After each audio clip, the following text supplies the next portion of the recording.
오늘은 야고보서 81강으로 진리를 떠난 자를 돌아서게 하라. 그 세 번째 시간으로 소주제로 맏아들이 된 교회들이란 주제로 나누겠습니다.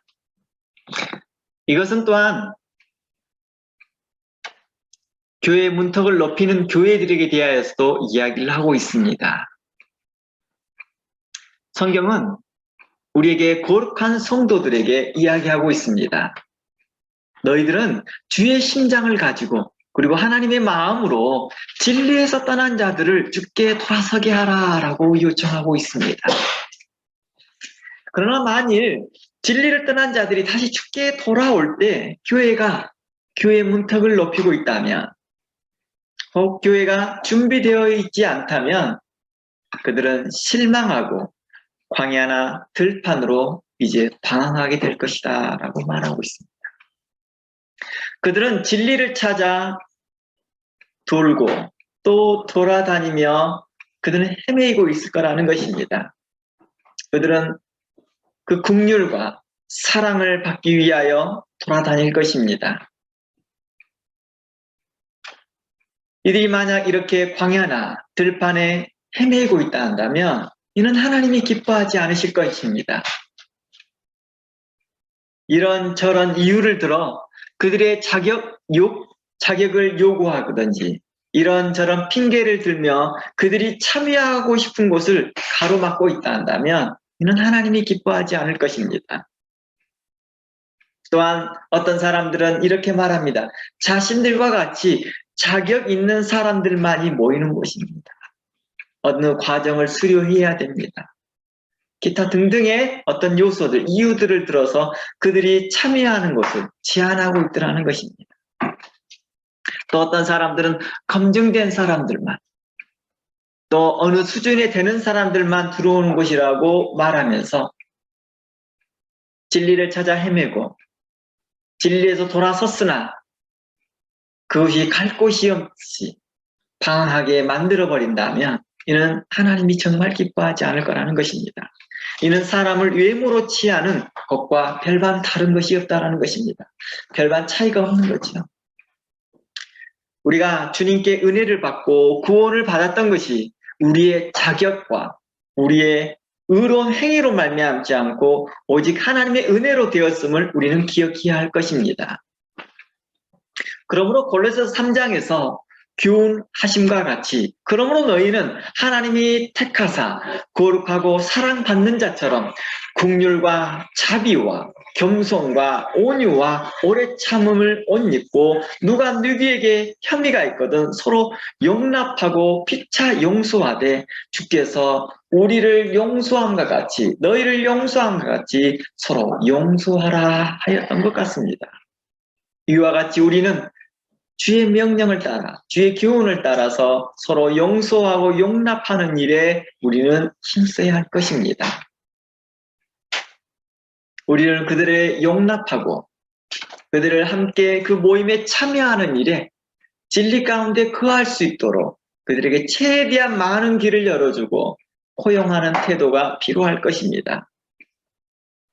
그러므로 성경은 교회들에게 하나님의 사랑을 입는 자녀같이 하나님을 본받는 자 되라고 말씀하였습니다. 하나님이 그리스도 안에서 우리를 용서함과 같이 그들에게 인자하게 행하라고 말하고 있습니다. 그들을 불쌍히 여기며 긍휼히 여기며 사랑하는 마음을 가지라고 말합니다. 혹 그들이 오랫동안 진리를 떠나 있다가 돌아왔다 할지라도 그리스도 사랑 안에서 그들을 불쌍히 여기고 용납하는 것을 성경은 우리에게 요구하였던 것입니다. 우리가 지난주에 살펴보았듯이 누가복음 15장에서 돌아온 탕자에 대한 비유도 나눴습니다. 예수님의 비유에서 나타난 돌아온 탕자에 대한 아버지의 마음을 우리는 또 배웠습니다. 바로 우리 하나님의 아버지의 마음이었습니다. 우리 하나님 아버지는 멀리서도 우리가 마음을 돌이켜 회개하고 돌이켜 오는 것만으로도 이미 우리 하나님께서는 우리를 측인히 여기시고 먼저 우리에게 다가오시더라는 것입니다. 우리를 사랑으로 감싸 안으시고 긍휼히 여기시며 거룩한 새 옷을 입히시고 구원의 인장을 끼우시며 반지를 끼우시고 그리고 평안의 신을 신기우며 우리에게 이제 평안하라 안전하라 말하였습니다. 그러며 우리에게 말합니다. 오늘날 내가 너를 낳았도다. 내가 잃어버렸다가 내가 다시 얻었노라. 너는 내 아들이라. 내가 너를 기뻐하며 이제 다시 너는 내 아들이 되었다라고 공포하며 선포하며 함께 즐거워하더라는 것입니다. 이런 하나님을 본받으라 하였던 것입니다. 이제 교회는 장자로서 맏아들로서 하나님을 본받는 자 되어지고 그 아버지를 본받는 자 되어서 함께 긍휼히 여기고 사랑을 베풀라 말하였습니다. 일반적으로 집안에서 장자가 존중받는 이유가요. 그 장자가 바로 아버지와 부모를 본받기 때문이죠. 그의 성품과 그 부모의 성품과 아버지의 성품을 본받고 그 마음을 본받아서 살아가기 때문이겠죠. 장자이기 때문에 본받는 게 아니라 그 장자가 뭘 하기 때문일까요? 바로 부모의 마음을 본받기 때문입니다. 그래서 성경에서는 그렇게 부모의 믿음을 본받는 자들에 대하여서 누구라도 장자가 될 수 있게끔 했더라는 거예요. 그러니까 성경의 역사를 보면 이상하게 둘째가 장자가 되고 셋째가 장자가 되고 막내가 장자가 되는 경우가 종종 있었다는 거예요. 물론 대부분의 사람들이 먼저 난 장자들이 정말 장자 역할을 했습니다. 그러나 그러지 못할 때는 순간적으로라도 하나님께서는 그 복이 다른 사람에게 넘어가는 것을 보할 수 있었습니다. 그 이유가 뭐였습니까? 아버지의 마음을 본받는 것이었습니다. 성경은 우리에게 이렇게 말합니다. 너희가 교회가 마땅히 장자로서 그 교회의 역할을 하라고 말합니다. 그러나 만일 교회가 하나님 아버지를 섬기고 함께 기뻐하는 장자의 역할보다 문제의 맏아들이 된다 한다면 하나님은 그 맏아들을 기뻐하지 않을 거라고 말하고 있습니다. 누가복음 15장 지난주에 봤던 거 다시 들어가 봅니다. 누가복음 15장 25절 가봅니다. 제가 일부러 단어를 구분해서 사용했습니다. 장자와 맏아들은 같은 뜻입니다. 그런데 이해를 돕기 위해서 하나님이 기뻐하시는 장자와 문제의 맏아들로 제가 단어를 구분하여 여러분들의 이해를 돕고 있습니다.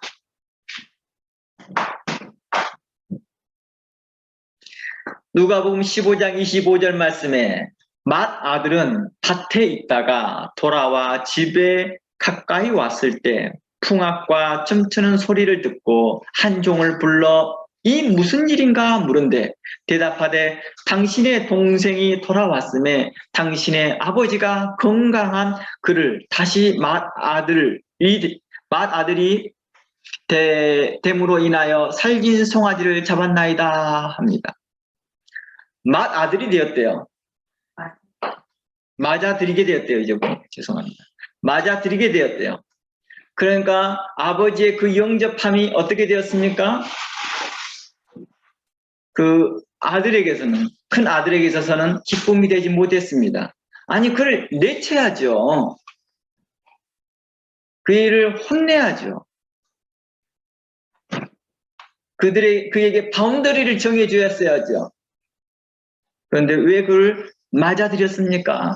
왜 그를 영접했습니까? 왜 그를 기뻐합니까? 심지어 그 맞아들인 것뿐만 아니라 풍악을 키우고 춤을 추고 기뻐하고 있다니 참으로 놀랍습니다 하는 그런 마음이겠죠.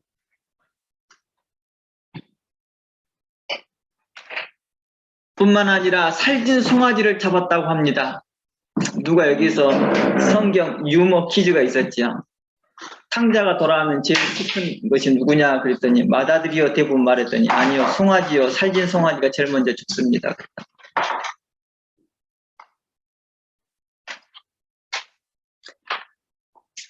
28절 그가 노하여 들어가고자 하지 아니하거든. 들어가고자 하지 않다라는 말이 뭐예요?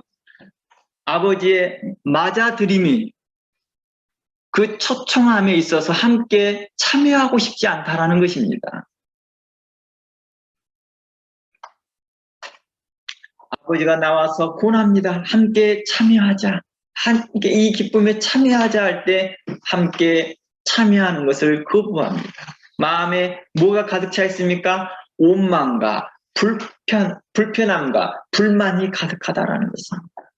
그 마음에 원망과 불편한 마음들이 가득 차 있는 그 모습을 향하여 성경은 이야기하고 있습니다. 너희들이 문제의 맏아들이 되지 말고 하나님의 기쁨의 장자가 되라. 30절 아버지의 살림을 창녀들과 함께 삼켜버린 이 아들이 돌아오매 이를 위하여 살진 송아지를 잡으셨나이다. 아버지가 이르되 예 너는 항상 나와 함께 있으니 내 것이 다 내 것이로되 너의 것이로되 이 내 동생을 죽었다가 살아났으며 내가 잃었다가 얻었기로 우리가 즐거워하고 기뻐하는 것이 마땅하다라고 말하나 그 말을 기뻐하지 않더라는 것입니다. 예수님의 이 비유가 무엇을 우리에게 말하고 싶어 할까요? 누가복음 15장 처음부터 1절, 2절부터 보면 그 맥락이 분명하게 더 드러납니다. 이 비유가 우리에게 말하고자 하는 것, 우리에게 설명하고자 하는 것이 무엇일까? 15장 1절부터 봅니다. 모든 세리와 죄인들이 말씀을 들으러 가까이 나오니라. 이곳에서 모든 세리와 죄인들은 누구였습니까? 유대인들이었습니다. 유대 교회에 있었고 하나님의 말씀을 들었던 자들이고 하나님의 그 진리의 말씀 가운데 있었던 자들입니다. 그러나 그들이 떠난 거죠. 진리에서 떠났더라는 거예요. 진리에서 떠나 있던 자들입니다. 이들에게 대하여서 바리새인들과 서기관들과 사두개인들은 정죄했을 것입니다. 물론 정죄받아 마땅한 죄들을 범하고 있었기 때문이겠죠. 그러나 그들이 돌아왔을 때에도 그들은 여전히 그 마음에 원망과 불편한 마음과 불평이 쏟아지더라는 것입니다. 바리새인과 서기관들이 수군거리기 시작합니다. 이르되 이 사람들이 죄인임을 영접하였다라고 말합니다. 이 사람이 누굽니까? 예수님이죠.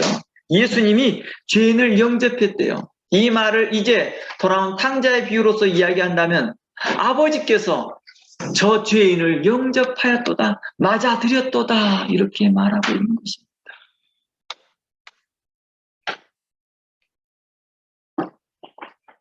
예수께서 그들에게 비유로 이르시되 너희 중에 어떤 사람이 양 100마리가 있는데 그 중에 하나를 잃어버리면 99마리를 들고 그 잃은 것을 찾아내기까지 찾아다니지 않겠느냐라는 것입니다. 이게 곧 아버지의 마음이었습니다. 그가 돌아오기를 계속 찾으러 다니더라는 거예요. 이 일에 함께 동참하자라고 성경은 이야기하고 있습니다. 지난주에 나누었던 것처럼 사도 야고보는 우리에게 직접적으로 이 요청을 하지 않았지만 성경을 기초하여 간접적으로 이 일에 함께 동참하자, 진리로 돌아서게 하는, 진리를 떠난 자를 다시 주께로 돌아서게 하게 하는 일에 함께 동참하자. 진리를 떠나 세상 풍조에 빠져있고 믿음이 연약해져서 갈대처럼 흔들리는 그 믿음이 연약한 자들을 돌아서게 하고 굳게 하는 일에 함께 하자 라고 요청하고 있다는 것입니다. 하나님께서는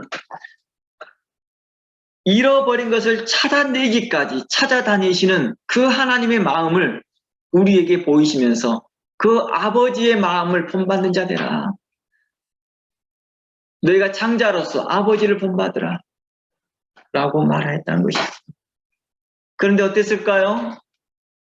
돌아온 탕자의 비유에서 보면 어떤 일이 발생합니까? 아버지는 이 비유를 들어서 본다면 분명 그 돌아온 탕자를 수소문해서 알아봤을 것입니다. 그런데 어떻게 합니까? 큰아들은요? 맏아들은 어떻게 합니까? 알고는 있더라고. 어디에서 이 돈을 쓰고 있는지를 알고 있다는 것입니다. 본문에서 보면 뭐라고 말합니까? 그가 이 돈을 어디에 쓴지도 다 알고 있어요. 그가 창기에게 써버렸다고 말합니다. 그리고 이 돈을 자기의 이익을 위해서 다 써버렸다고 말합니다. 알고는 있잖아요. 근데 그를 돌이키는데 힘쓰지 않더라는 것입니다. 아버지의 마음과 다르더라는 것입니다. 물론 그가 힘썼으나 그가 거부할 수도 있죠. 그 둘째가 계속 거부할 수 있었겠죠. 이때의 문제였습니다. 너희가 가서 찾아봤느냐 찾아보지 않았느냐 이게 초점이 있는 게 아닙니다. 어디 있습니까? 이 초점, 이제 돌아오는 자들에 대해서 어떻게 대응할 것이냐였습니다. 이제 돌아오는 자들에게 대해서 어떻게 대응할 것이냐. 바로 이렇게 돌아오는 자들에게 대하여서 내가 전에 10번 이야기했는데 말도 안 들었지, 20번 이야기했는데 말 안 들었지, 이제 돌아와. 그러면서 그에게 대하여서 안갚음을 갖고 원망을 품고 불만을 품지 말고 그들을 용서하라라고 말하고 있던 것입니다. 그를 긍휼히 여기라 했던 것입니다. 아버지도 얼마나 많이 가서 권면했겠어요. 아들아 그러지 마라, 아들아 그러지 말라 라고 말했을 텐데 안 들었겠죠. 아버지 이미 저한테 준 돈이에요. 제가 내 돈 가지고 하는데 왜 상관하십니까? 제 인생 제가 삽니다 라고 했을 때 마음의 실망감을 갖고 아버지도 돌아가셨겠죠. 그러나 다시 돌아올 때 어땠습니까? 아버지는 그를 측은히 여겼다라고 말합니다. 이것을 본받으라는 것이죠. 바로 이러한 아버지의 마음을 본받으라라고 말합니다. 그러면 6절 말씀합니다. 집에 와서 그 벗과 이웃을 불러 모으고 말하되 나와 함께 즐기자, 나의 잃은 양을 찾아내오너라 할 때 이 즐거움에 함께 동참할 수 있는 힘, 이게 굉장히 중요한 거예요.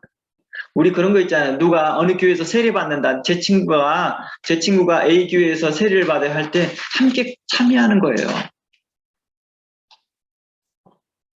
내 친구가 지금 어느 교회 가서 침례를 받아요. 함께 동참하는 거예요. 기뻐해주고 함께 즐거워해주는 것입니다. 누가 장로 임직식 한다, 누가 권사 임직식 한다, 그런 데만 찾아다니지 말고, 물론 그런 데 함께 참여해서 축하하는 것도 중요하죠. 그러나 더 귀한 것은 새롭게 들어온 자들이 있다면 축하할 일이라는 거예요. 누가 예수 믿었대요. 그러면 함께 그 자리에서 기뻐해 주는 거예요. 너무 감사할 일이에요. 우리가 이러한 일을 성경은 이야기하고 있습니다. 함께 동참하고 참여하는 것입니다. 이게 뭘까요? 공감하는 거예요. 아버지의 마음에 공감하는 거예요. 이 세대를 향하여 뭐합니까? 자기만 사랑하며 자기만 알고 있더라는 거예요. 공감 능력이 점점점 제로가 내려가고 점점 마이너스로 내려가고 있더라는 거예요. 함께 공감하는 것입니다. 아버지께서 기뻐하는 그 마음에 함께 기뻐하고 동참하는 것입니다.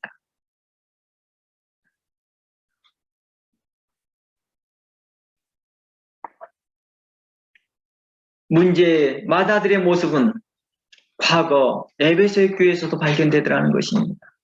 계시록 2장 1절 한번 가봅니다. 계시록 2장 1절 들어가 봅니다. 문제의 마다들, 이러한 교회의 모습들은 에베소 교회에서 발견되는 거예요. 에베소 2장 1절입니다. 에베소 교회 사자에게 편지하라. 7손에 있는 7뼈를 붙잡고 7 금첩대 사이를 거니시는 이가, 이는 예수 그리스도를 이야기합니다. 여기에서 설명되어지신 이가 예수님입니다.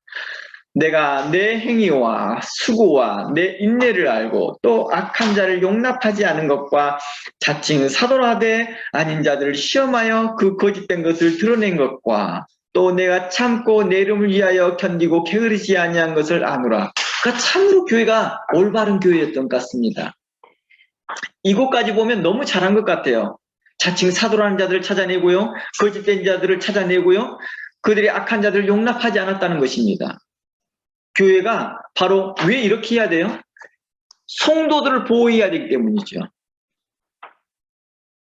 교회 안에 건강한 교리가 있고, 교회 안에 진리의 말씀이 선포되고, 교회 안에 바른 책망과 그들에게 있어서 제한 제재점들이 있어야 되는 이유가 교회를 지키게 한 거예요. 성도들을 지키게 한 목적입니다. 그러나 이것이 너무 지나쳐가다 보니 이게 문제가 됩니다. 이제 4절입니다. 그러나 너를 책망할 것이 있나니 너의 처음 사랑을 버렸느니라. 그러므로 어디서 떨어졌는지를 생각하고 회개하여 처음 행위를 가지라라고 말합니다. 그러지 아니하면, 회개하지 아니하면 내가 내게 가서 내 촛대를 그 자리에서 옮길 것이라 말합니다. 이건 책망이요 경고였습니다. 오직 내게 이것이 있으니 내가 니골라당의 행위를 미워하는도다. 나도 이것을 미워하노라. 귀 있는 자는 성령의 교회들에게 하시는 말씀을 들으라. 이기는 자는 그에게는 내가 하나님의 낙원에 있는 생명나무의 열매를 주어 먹게 하겠다라고 말합니다. 이곳에서 니골라당은 영지주의자의 영향을 받은 자들이라고 말했습니다. 이 부분에 대해서는 이미 저희가 오랫동안 설명했던 야고보서와 에베소 강의를 통해서 이미 나눴던 내용이라 여러분들이 참고하시기를 바랍니다. 이거 본문에서 이제 다시 들어보면 에베소 교회의 책망을 돌이킬 수 있는 방법을 이제 성경은 이야기합니다. 예수님은 말합니다. 이제 에베소 교회를 사랑하고 그 교회에 대해 아끼는 마음에서 이러한 책망과 교훈이 있었겠지요. 그러면서 이렇게 말합니다. 너희들이 어디서 떨어졌는지를 생각하고 회개하라고 말합니다. 회개를 하는데 방향을 모르고 회개하면 안 되잖아요. 그렇죠? 방향을 알고 회개하라는 것입니다. 어디로부터 떨어졌는지, 어디에서부터 문제가 됐는지를 찾으라는 것입니다. 그리고 거기로부터 회개하라고 말합니다. 이것은 죄의 원인을 깊이 생각해 보라는 것입니다. 무엇이 문제였는지를 생각해 보라는 것입니다. 과거와 현재의 차이점들을 생각하라는 것이죠. 과거의 내 모습과 현재의 모습을 찾아보는 것입니다.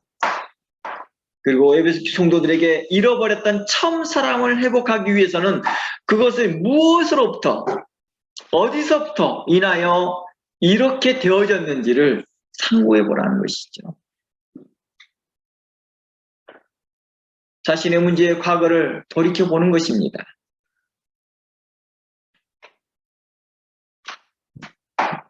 성경은 우리에게 이처럼 우리에게 이 떨어진 것을 생각하고 이제 회개할 때 이제 처음 사랑을 회복할 수 있다라고 말하는 것입니다. 마치 둘째 아들이 자신의 문제가 어디에 있었는지 돌아보았던 것과 같이 에베소 교회는 자신의 문제를 되돌아보는 것입니다. 둘째 아들이 그러잖아요. 만일 내가 집에서 나오지 않았다 한다면 그 풍성한 일꾼도 있고 먹을 것도 많았을 텐데 내가 이렇게까지 쥐염 열매를까지도 그러니까 돼지 밥이죠. 돼지가 먹는 그 밥을 먹고자 해도 그것조차도 없는데 내가 아버지 집에 있었다면 어땠을까? 내가 어리석게 아버지 것을 요구하였도다. 본래 아버지 거였는데 마치 내 것이냐? 거만하였고 오만하였고 이제 내가 아버지의 집에 들어간다면 내가 그 많은 품꾼 중에 한 사람이라도 되었으면 좋겠다. 아들이라는 칭호는커녕 내가 그 품꾼의 한 사람이라도 되었으면 좋겠다. 예전에 많은 종들이 그랬대요. 부잣집으로 그 종이 되어진 걸 그렇게 중요시 여겼죠. 거기도 뭐가 됩니까? 들어가기 어려우니까요. 거기 한번 들어가면 자기 식솔들이 다 먹고 사니까요.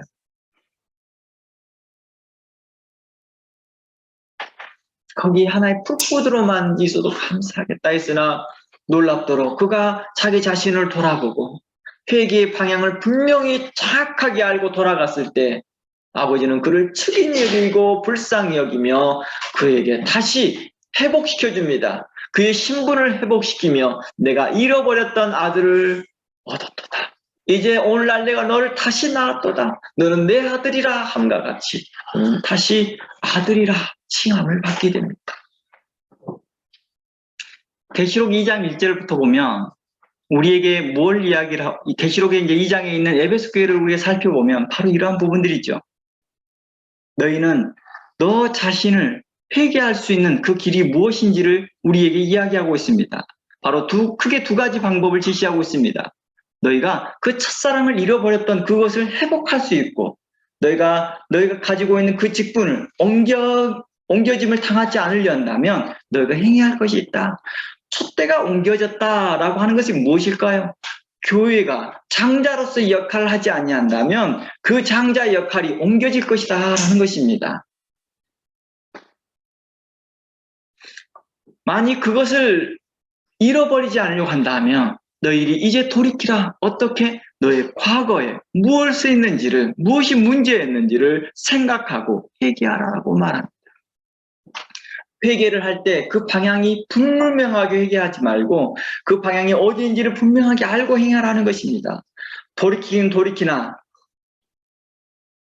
정점을 찾지 못한다면 이걸 회개하지 않는다는 것입니다.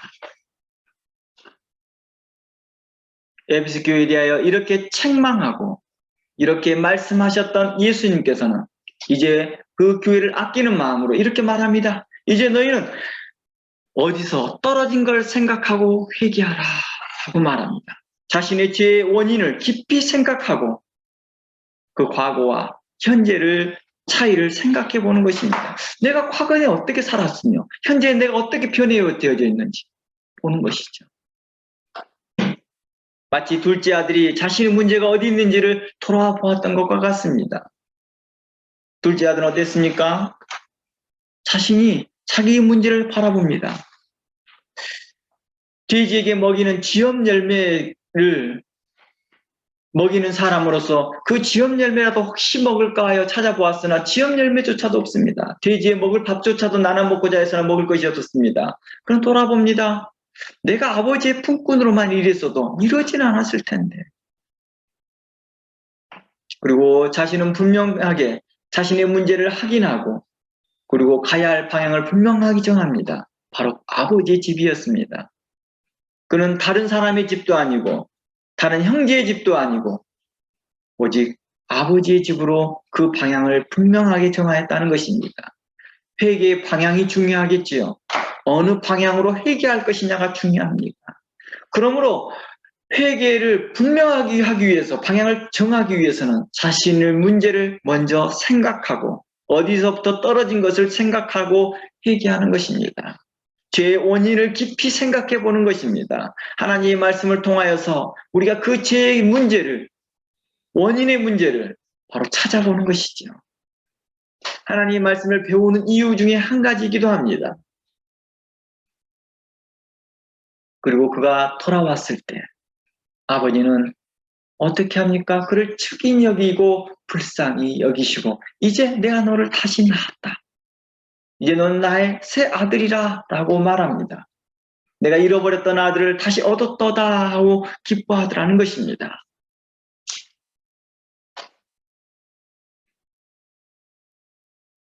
그러면 이제 처음 행위를 가지라고 말합니다. 이제 회개하고 돌아왔으면 처음 행위를 가지라고 말합니다. 이제 돌아온 그는 어떻게 해야 될까요? 아버지께서 자신의 신분을 다시 회복시켜줬기 때문에 과거처럼 또다시 살고 있으면 되지 않겠지요? 그의 마음가짐처럼 제가 품꾼의 하나로서 일해도 괜찮습니다.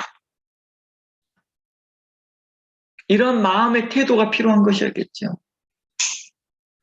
나는 전에 과거의 아들이었으나 이제 내가 돌이킬 때는 많은 품꾼의 하나로서만 하면 정말 만족하겠다.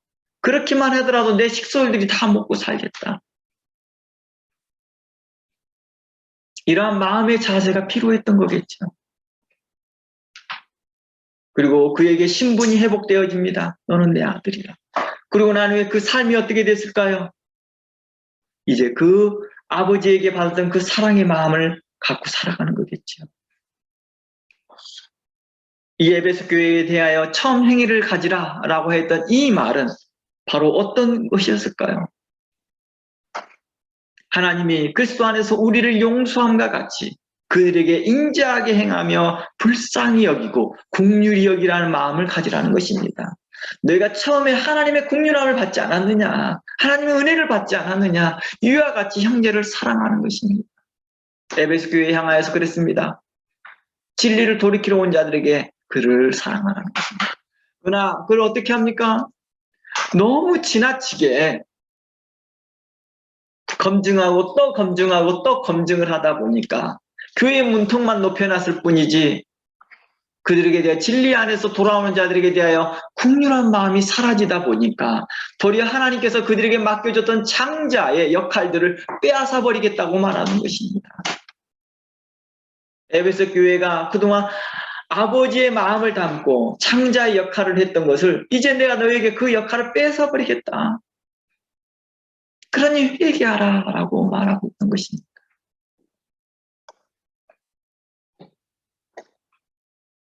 처음 행위를 가지라.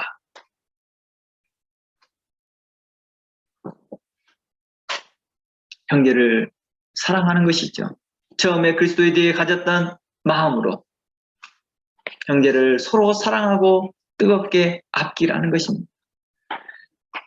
진리에서 돌아서는 자들, 다시 돌아올 때에 그들이 본래는 누구였을까요? 한 형제였을 거 아니에요. 그렇죠. 그들이 돌아올 때 함께 기뻐하는 것입니다. 돌아온 탕자가 본래는 그 맏아들과 한 형제였던 것처럼 그들이 돌아왔을 때 그 맏아들은 그 돌아온 둘째를 기뻐하고 용서하고 용납하고 아버지의 기쁨에 함께 동참하는 것입니다. 그러다 보면 참된 기쁨을 알게 되니까요. 나의 마음은 아직 뭔지는 잘 모르겠지만 내가 아버지가 기쁘니 나도 기쁘다. 우리 하나님 아버지가 기쁘다가 아니 나도 기쁘다 하며 참여하다 보면 알게 된다는 거예요. 그 기쁨이 얼마나 넘치는지.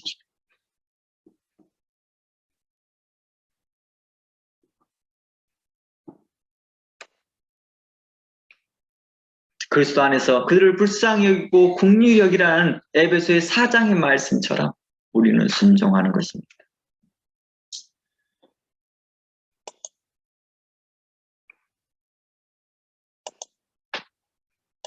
지금 이 내용이 녹음되고 있나요? 지금 우리가 생각해 보아야 될 것들이 참 많습니다. 성경은 우리에게 이렇게 말하고 있습니다. 그러나 만일 그렇지 아니하고 회개치 아니한다면 내가 내게로 임하여 내 촛대를 그 자리에서 옮기리라 라고 경고하였던 것입니다. 우리에게 많은 것을 시사하고 있다는 것입니다. 이는 그리스도의 명령과 그리스도의 권면을 무시할 경우 너가 받았던 그 장자로서의 받게 될 결과를 어떤 것인지를 말해주고 있다는 것입니다. 내가 불명코 그렇지 아니하면 어떤 결과를 받게 될 것이다 라고 말하는 것입니다. 촛대를 그 자리에서 옮기리라 라는 해석을 두 가지로 어떤 분들이 하시는 분이 있습니다. 하나님의 그 진노의 심판이 있을 것이다. 그러니까 구원하고 관련돼서 하는 말입니다. 또 어떤 사람들은 이것이 다른 이유일 것이다 라고 말하나 저는 이것을 이렇게 말하는 것이죠. 장자의 역할에서 하나님께서는 빼앗을 것이다 라고 표현하겠습니다. 아무튼 여러분들이 많이 깊이 생각해 보아야 될 내용일 것입니다.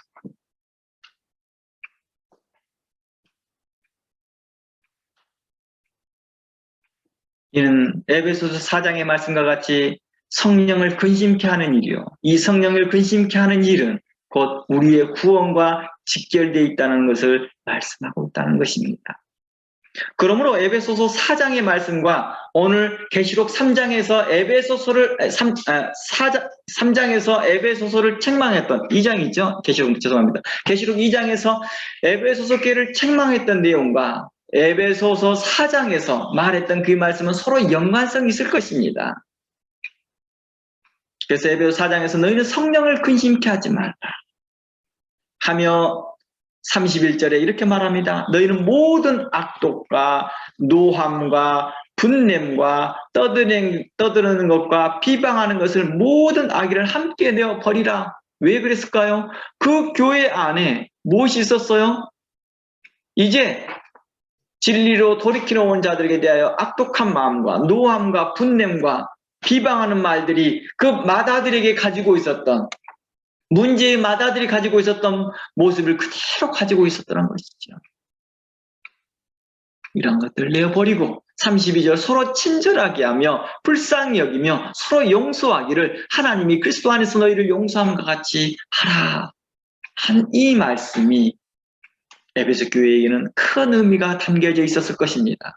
즉 촛대를 옮긴다는 그 의미가 그들에게선 단순하게 이어 받아들일 문제가 아니었다는 것입니다. 그냥 단순하게 듣고 책망받고 말아버릴 내용이 아니라 그들이 진심으로 회개해야 될 문제였다는 것입니다. 오래전에 교회를 협력 사역을 할 때였습니다. 굉장히 오랜 일입니다. 10년 정도가 됐을까요? 그 이상이 될 수도 있습니다. 오래전에 교회를 협력 사역을 할 때요, 신천지에서 탈퇴한 분들을 만난 적이 있습니다. 그들은 자신들의 과거를 말하지 않고 조용히 제가 협력했던 교회를 출석하고 있었던 것입니다. 그때는 제가 여러 교회를 돌아다니면서 협력을 하다 보니까 그런 교회에서 만났던 것입니다. 그리고 어느 날 모든 성도들 앞에서 자신은 신천지에서 나와서 여러 교회를 숨어 다녔으며 숨지기며 다녔다고 말합니다. 그리고 이제 그리스도의 복음과 분명한 진리의 말씀을 듣고 회개하였다라고 이제 사람들 앞에서 이렇게 간증을 하는 걸 봤습니다. 그러면서 자신들이 그동안 신천지를 탈퇴하며 3년간 방황했던 자신들의 이야기를 꺼내보더라는 거예요. 그동안 신앙을 간신히 유지하며 살고 있었다는 거예요. 3년 동안요. 교회들을 이리 돌고 저리 돌고 이 교회 돌아다니고 저 교회 돌아다니면서요. 그러다 보니 자신들이 신천지에서 배운 말씀이 무엇이 잘못되었는지 분별이 없었다고 합니다. 단지 신천지가 잘못되었다고 하니까 그 모든 것을 버리고 이제 나와서 이제 참된 진리를 찾아 돌아다니고 있었다는 것이죠. 그런데 정작 진리 안에서 자유를 얻지 못하고 있었던 것이죠. 복음 안에서 안정감을 갖지 못하고 있었던 것입니다. 이로 인해서 많은 갈등과 고민과 어려움이 있었다고 합니다.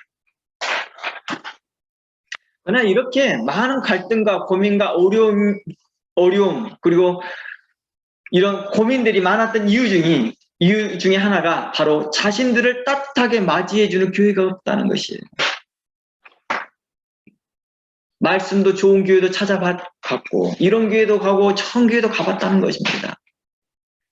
물론 대부분 교회에서는 처음에는 자신들을 따뜻하게 맞이해 주었답니다.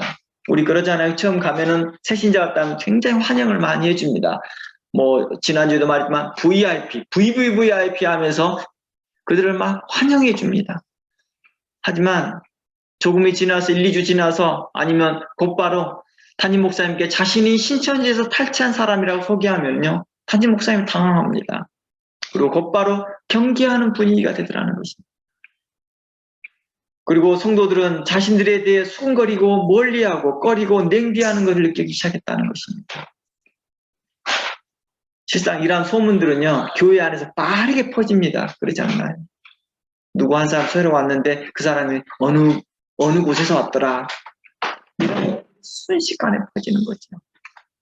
그래서 사람들의 눈과 마음과 몸은 그들이 진리 안에서 복음 안에서 안식을 갖지 못하게 합니다. 눈총을 주고 자신들이 수군거리기 시작하고 자신들끼리 모이기 시작하니까요. 실제로 자신들이 죄를 고백했으나 도리어 더욱 죄인이 되어진 기분인 거죠. 자신들이 이렇게 해서 자신들이 이런 죄인이었습니다. 이제 주님께 돌아왔습니다 하고 자신들이 뭘 얻기로 원하는 거예요? 안식을 얻기로 원하는 것입니다. 그리스도 안에서 진리 안에서 자유를 얻기로 원하나 도리어 더욱 많은 큰 죄를 지고 있는 교회에 민폐를 끼치는 사람으로 지고 있는 거예요. 그래서 담임 목사님은 은근히 종용하듯 나가라는 식으로 표현하시게 합니다. 성도들은 알게 모르게 그를 왕따시킵니다. 차별합니다. 그래서 이런 것이 어려움이 되어서 나중에는 자신의 과거를 아예 숨기면서 교회를 출석했다는 거예요. 그러니까 3년 동안 그리 방황하는 것이죠. 이 교회 다니고 저 교회 가서 안정감을 갖지를 못하는 거예요. 이는 비단 신천지를 탈퇴한 분들의 문제만은 아닙니다. 지금 하나님의 위로와 긍휼과 사랑이 필요한 성도들과 여러 다양한 이유에서 죽게 돌아오는 분들에게 우리는 어떻게 대하고 있습니까? 교회가 그들을 어떻게 도와줄지 알지 못한다면 많은 사람들은 이제 또 실망하게 될 것입니다.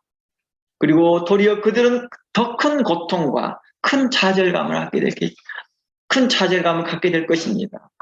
이는 하나님을 본받아야 할 교회가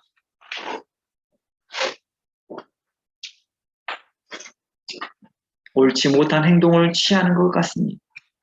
마치 문제의 마다들처럼 행동하고 있다는 것입니다. 아버지의 기쁨에 참여하지 못하고 도리어 형제를 괄시하고 외모로 판단하며 정죄하고 있더라는 것입니다. 그리고 자기들끼리 수근수근거리며 담임 목사는 전혀 다른 생각을 갖고 있더라는 것입니다.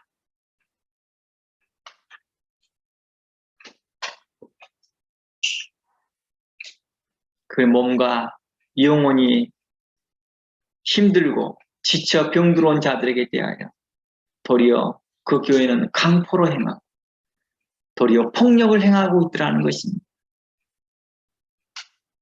보이지 아니하는 무언의 폭력, 이것을 행하면서 그들이 그 안에 진리 안에 자유를 얻지 못하게 하다는 것입니다. 상처에 기름을 바르고 긍휼한 마음으로 기도하는 자들보다 의심과 차별과 수군거리기만 하더라는 것입니다. 이는 하나님을 기쁘게 하는 일이 아닙니다. 아마 그들은 하나님을 기쁘게 하는 일이라 착각할 수도 있을 것입니다. 에베소 교회가 바로 악한 자들을 분별하고 하는 일이 익숙해지다 보니까 자주 이런 일들을 반복하다 보니까 뭐예요? 그 사랑을 잃어버렸던 것들처럼 교회가 그러고 있더라는 것입니다. 진리를 가지고 있다 하나 교회의 기능을 제대로 하지 못하고 있더라는 것입니다. 교회의 문턱만 높이고 자신들을 안전하다 생각하고 있는 과거 바리새인들과 같은 자들과 크게 다르지 않다는 것입니다. 찬송가 우리가 좀 전에 불렀던 503장에서 가사와 같습니다. 세상 모두 사랑이 없어 냉랭함을 아느냐, 곳곳마다 사랑이 없어 탄식 소리뿐일세. 다양한 이유에서 교회를 찾은 사람들에 대하여서 우리는 어떻게 대하고 있습니까? 사랑 없는 까닭에 저들 실망하도다. 예수 사랑 가지고 나타내지 아니하면 저들 실망하겠네. 기갈 중에 있는 영혼 사랑받기 위하여 저들 소리 들을 때 가서 도와줍시다. 만민 중에 나가서 예수 사랑 전하세라고 찬양은 하지만 실상 그 안에 그 찬양의 능력이 나타나지 않는다면 교회는 죽은 교회와 같을 것이며 문제의 마다들과 같은 교회가 될 것입니다. 물론 돌아오는 사람들 중에 여전히 그들 안에 불순한 의도가 있는 자도 있고 어떤 자들은 교회에 대한 불신과 불만 있는 사람들이 있기 때문에 쉽지 않다는 것은 알고 있습니다. 그러나 교회는 성령을 따라 그들에게 인자하게 대하며 불쌍히 여기며 간용을 베풀어야 할 것입니다. 우리는 세상에서 돌아오는 분들에게 대하여 모든 관용과 사랑을 베푸는 것들처럼 그리고 있잖아요. 새신자들 있죠. 그들에게 모든 관용과 모든 사랑을 베풀잖아요. 그들에게도 똑같이 모든 관용과 사랑을 나눠줘야 합니다. 우리가 세상에서 과학자나 박사라고 해서 그 사람이 진화론의 사상에 잔뜩 물든 사람이고 세상 철학에 잔뜩 물든 사람이라고 색안경을 끼고 그들을 대하지 않는 것처럼 그들에게 대하여 관용과 사랑으로 영접해야 하는 것입니다. 우리는 돌아온 그들에게 대하여 새신자와 같이 대하면 됩니다. 그리고 진리와 복음으로 그들을 가르치고 교훈하고 참 진리이신 예수 그리스도께 인도하면 되는 것입니다.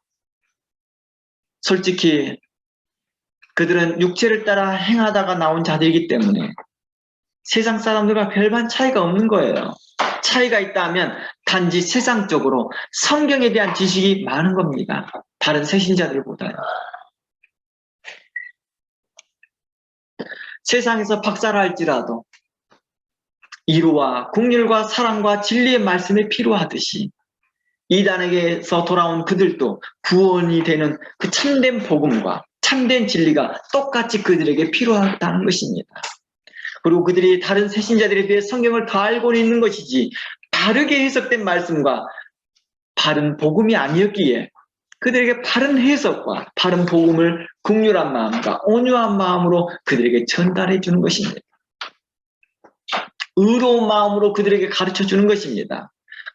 의로운 마음으로 그들에게 하나님의 말씀으로 교훈해 주는 것입니다. 그리고 어느 때는 그들을 책망하고 바르게 하여서 진리 안에서 하나님의 사람으로 세워지도록 함께 힘써야 한다는 것입니다.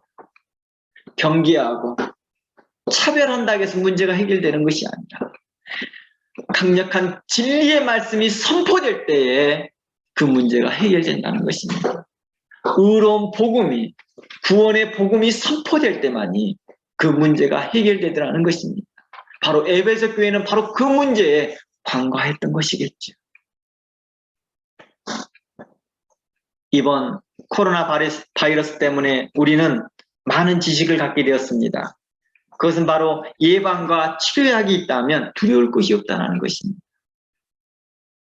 세상 풍속과 거짓된 곳에서 와서 여전히 거짓과 세상 풍조와 잘못된 사상에 대한 보균성과 전연성을 갖고 있다 할지라도 두려워할 것이 없는 것은 교회가 구원을 주고 자유케 하는 진리의 말씀을 단대히 선포하면 됩니다. 공의롭게 선포하면 됩니다. 강력한 진리의 말씀을 자유케 하는 복음을 선포하면 됩니다. 그들이 이렇게 선포되는 그 말씀을 듣고 그들이 회개하고 진리 안에서 기뻐할 거라는 것입니다. 제가 그 협력했던 교회에서 저는 그들이 신천지에 나와 있다고 전혀 생각을 못했습니다. 그러나 의로운 말씀이 선포되고 복음이 선포되어졌을 때 그들은 고백합니다. 이제 저희가 복음 안에서 자유를 얻습니다. 진리 안에서 자유를 얻습니다.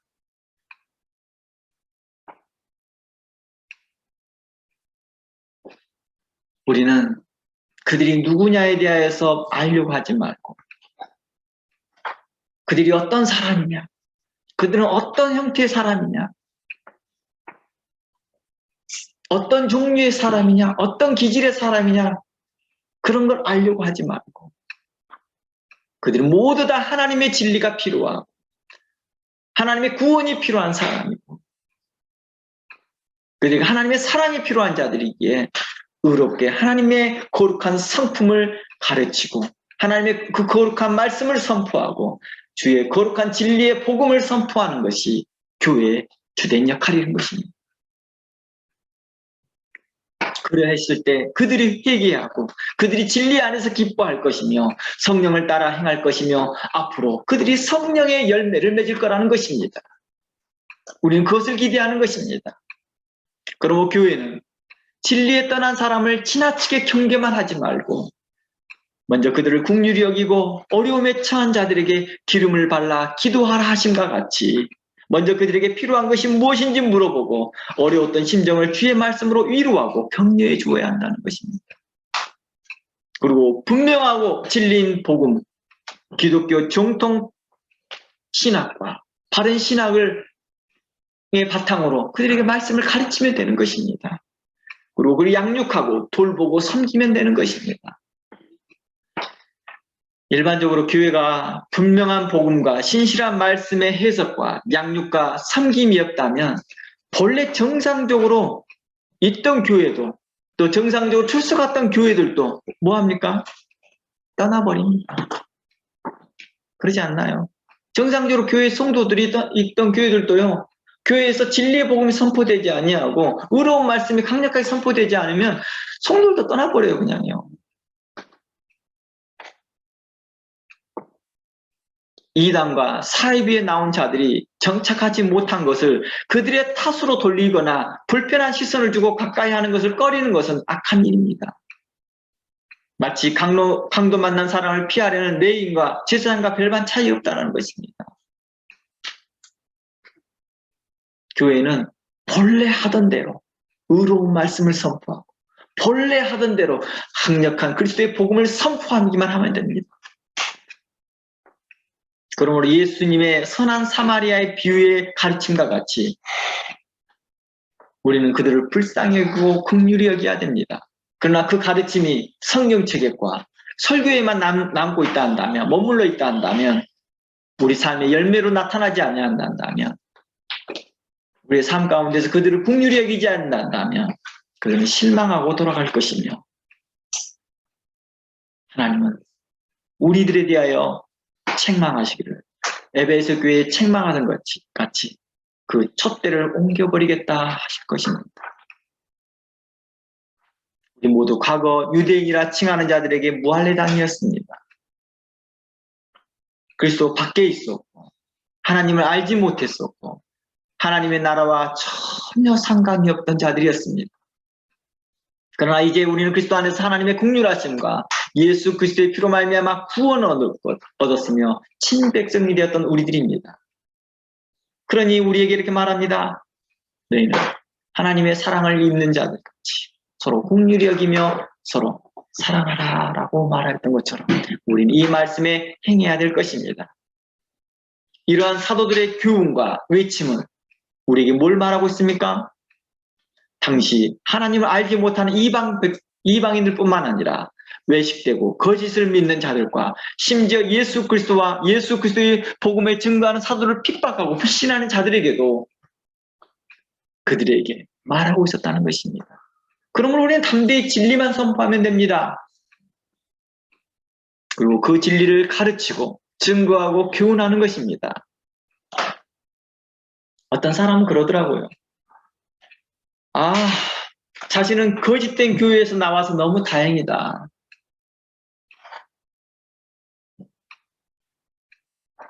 그러나 거짓된 교회에서 나왔다고 다행이라고만 생각하지 말고 안심할 게 아니라는 것입니다.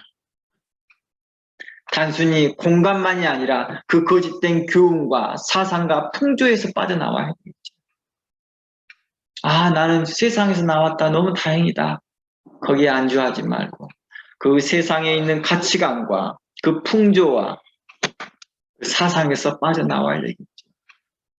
마치 애굽에서 나왔다고 끝난 것이 아니라 애굽의 생각과 애굽을 향한 마음을 잘라내야 하는 것입니다. 세상에서 나와 교회를 다니지만 여전히 세상 풍속을 줬고 여전히 세상과 벗이되고자 하는 자들에게 대하여 성경은 이렇게 말합니다. 너희가 하나님과 원수되고 있다.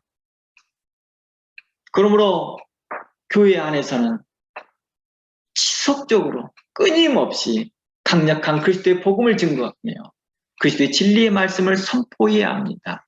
그리하여 성도로서 합당한 삶을 살도록 하나님의 마음의 기쁨이 되도록 성령의 근심이 되지 않도록 성령을 교훈하고 책망하고 바르게 해야 하는 것입니다. 내가 정통교회를 다닌다고 해서 안심하거나 내가 이단교회나 사이비교회나 옳지 못한 교회를 나왔다고 안심해야 될 문제가 아니라는 것입니다.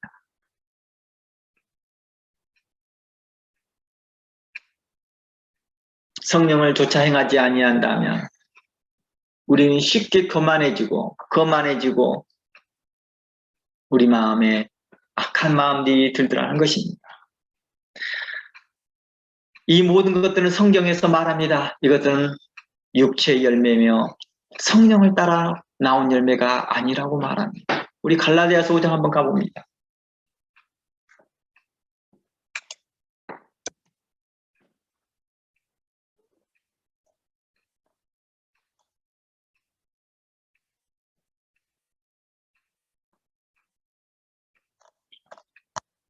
갈라디아서 5장 말씀입니다. 19절에 보면 육체의 일은 분명하니 음행과 더러운 것과 호색과 우상숭배와 주술과 온수 맺는 것과 분쟁과 시기와 분냉과 단짓는 것과 분열함과 이단과 투기와 술취함과 방탕함과 또 그와 같은 것들이라.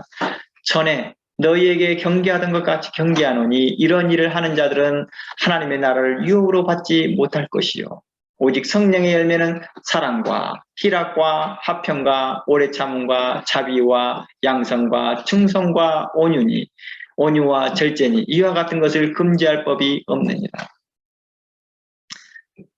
갈라디아에서는 뭘 이야기하고 있습니까? 하나님 나라에 들어갈 수 없는 것을 이야기하고 있습니다. 그곳에서 육체의 열매 중에서 당짓는 것과 불리함에 이어 이단이 있습니다. 갈라디아 본문에서 충실하게 이해해보면요, 이것을 해석해보면 이곳에서 말한 이단은 성령을 따라 행하지 않는 육체의 열매입니다. 표면적으로 성도의 합당한 삶을 버리고 사도와 선지자의 터 위에 세운 기독교 정통 교리와 신학을 멸시하고 배척하고 떠난 것으로 나타날 수 있는 거겠죠. 그리고 그들은 최종적으로 그리스도의 복음과 진리에서 떠나 당을 짓고 무리를 짓는 자들이라고 표현할 수 있을 것입니다. 그런데 이곳에 다시 한번 봅니다. 이들이 하나님 나라를 들어가지 못한 것은 분명합니다. 그런데요, 이것과 함께 또 들어가지 못한 자들이 있더라는 거예요. 투기와 시기와 다툼과 분쟁과 우상숭배와 주술을 믿는 자들입니다. 이를 다 통합해서 육신의 열매라고 말하는 것입니다. 즉, 이 모든 것들이 육체의 열매인 것을 인지하라는 것입니다. 그러면 교회에 돌아온 그들을 단순하게 격려만 할 것이 아니라 무엇이 잘못되는지 스스로 알 수 있도록 분명한 복음을 증거해야 되는 것이죠. 단순히 몇 주 코스를 해서 멈추거나 교회에 출석하는 것으로 다 되었다고 생각하지 말기를 원합니다. 지속적으로 신실하신 하나님 말씀으로 선하게 교훈하고 공의로 책망하고 의롭게 바르게 해야 할 것입니다. 만일 그렇지 못하면 왜 자신의 문제를 보지 못하거든요. 과거 자신의 문제가 무엇인지를 알지 못하고 살게 되기 때문입니다. 그래서 단순히 교회의 문제에 있어서 또 나와 맞지 않아서 이 교회에 저기에 옮기는 정도의 수준으로 전락할 수 있다는 것입니다. 이렇다 보면요, 그들은 진리 안에서 자유를 얻지 못하고 있고, 또한 그들은 교회에서 바이러스를 복인 자와 같아서요, 환경만 갖춘다면 곧바로 자신도 모르게 주변 사람들에게 병들게 합니다. 세상 풍속을 전하고 거짓된 교훈을 이야기하더라는 것입니다.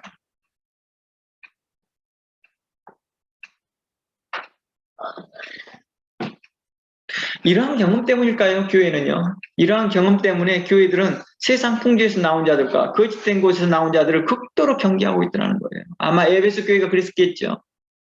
이런 교회가 건강하지 못한다는 것은 이러한 모습들은요, 교회가 스스로 건강하지 못한 것을 스스로 증명하는 것입니다.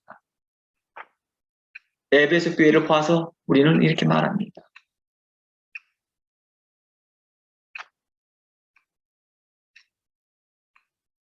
아마 이렇게도 볼 수 있을 것입니다.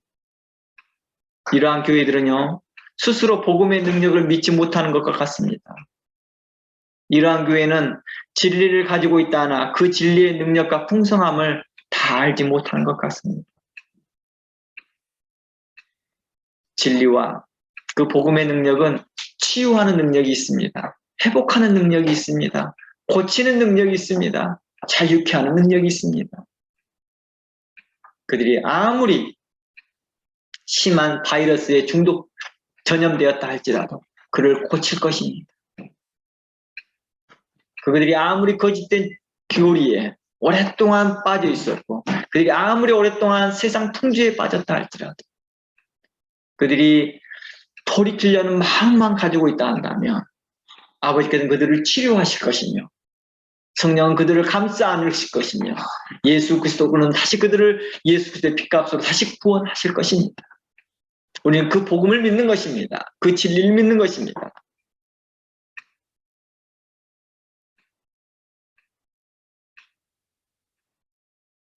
성령을 따라 행하지 못하고 육체를 따라 행하고 맺어지는 모든 열매, 그 열매는 하나님 앞에 유업을 받지 못한다는 것을 명심해야 할 것입니다. 이들은 모두 진리를 떠난 자들입니다. 물론 끼리끼리는 차별을 둡니다. 아, 나는 이단에 안 빠졌어. 나는 우상 숭배했을 뿐이야. 아, 나는 세상에서 그냥 돈만 더 잘 벌려고 부유해지려고 했을 뿐이야. 나는 그 진리 안 떠났다. 이렇게 할 수 있으나 결국엔 성경이 이 모든 사람들을 진리에 떠났다라고 규정하고 있더라는 거예요. 왜냐? 성령을 조차 행하지 않았다는 것을 같은 맥락에서 보더라는 것입니다. 성령을 따라 행하지 않는 자들은 복음과 하나님의 말씀에 순종하지 않는 것으로 보기 때문입니다. 하나님의 말씀에 순종하지 않는 것에서 비롯된 것이 뭐예요? 바로 세상 정욕을 좇죠. 세상과 벗이 되고자 하는 것이기 때문에. 그래서 사도 야고보는 바로 그 모든 사람들을 합하여 진리를 떠난 자들이라 말했던 것입니다. 그리고 갈라디아에서는 이 모든 자들을 뭐라고 말해요? 육체의 열매라고 말했다는 것입니다. 즉 사도 야고보와 사도 바울은 똑같은 이야기를 하고 있는 것입니다. 너희 둘 다 무엇이라? 하나님 나라를 유혹을 받지 못해. 너희 둘 다 아무리 너희들끼리 너 조금 더 뭐 있네 조금 더 뭐 있네 할지라도 너희들 하나님 앞에서 똑같다는 거예요. 하나님 앞에서 저울로 달아봤을 때 그들의 무게는 죄의 무게는 똑같더라는 것입니다. 둘 다 하나님 말씀에 순종하지 않는 것이요 그들의 욕심과 그의 정욕에 따라서 택한 그 길이었기 때문입니다. 속담에 그런 말이 있죠. 벼 묻은 개가 똥 묻은 개를 나무라 한다는 말이 있습니다. 무슨 말일까요? 사람에게는 크고 작은 잘못이 있는데 어리석게도 잘못의 크기를 가지고 따지는 걸 두고 이야기하고 있다는 것입니다. 누가 더 큰 걸 잘못했고 누가 더럽게 잘못했냐 이걸 따지고 있는 사람은 어리석다라고 말하는 것입니다. 하나님 보시기엔 둘 다 저울에 달아보면 누가 뭐라 해도 성령을 따라 맺지 못한 육체 열매일 뿐이라는 것입니다.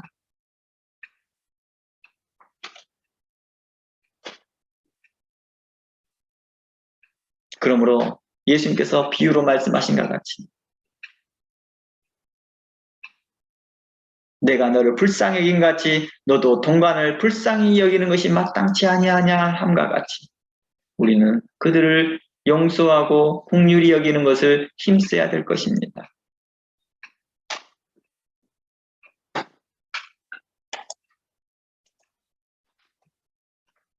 성경은 우리에게 곧 우리에게 이렇게 말합니다.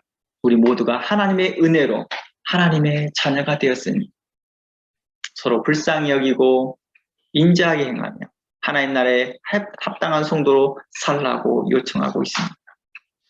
그동안 교회는 하나님의 은혜로 예수 그리스도 안에서 사도들과 선지자들과 복음 전하는 자와 목사, 교사와 같은 거룩한 부르심을 받는 자들을 통하여서 그 교훈의 터에 우리는 자라나고 있었습니다. 그리고 세워지고 있었습니다. 이는 다 하나님의 사랑의 은혜를 받는 그 증거입니다. 그러므로 모든 성도는 하나님의 성령을 근심케 하는 일을 멈추고 이제 뭘 해야 될까요? 우리는 할 수만 있는 대로 진리로 돌아온 자들에 대하여 인자하게 대하고 긍휼과 사랑 안에서 행해야 될 것입니다.